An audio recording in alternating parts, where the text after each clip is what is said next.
जे उचलून नेलं जातं हिथं अजिबातच होत नाही पाणी इथल्या बंद पडतात सगळ्या शिक्षण तलावाची जी व्यवस्था ती हो खडक वाचल्याचं जे फिडिंग केलेले साहेब शिरसोबाचा जो पाणी पुरवठा जाणार क्षेत्र ना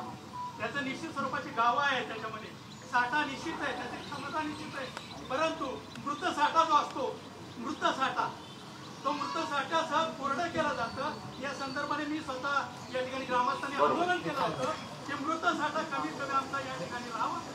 अशा प्रकारच्या अपेक्षा आहेत कायमस्वरूपी कोरडं जर राहिलं तर अनेक लोकांना हे होतं तो त्रास होऊ नये एवढीच अपेक्षा सगळं पाणी उचलून आता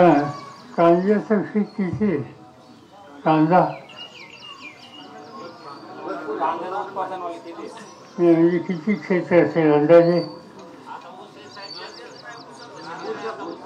असं ऊस आहे किती टन ऊस जातो इथे दरवर्षी 1000 एकराची लागण होती साहेब हां 1000 एकर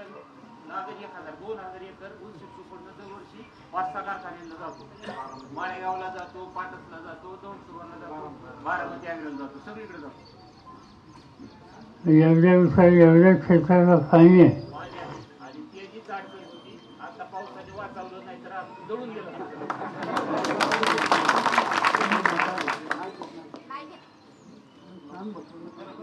दुधाचा धंदा केवढा आहे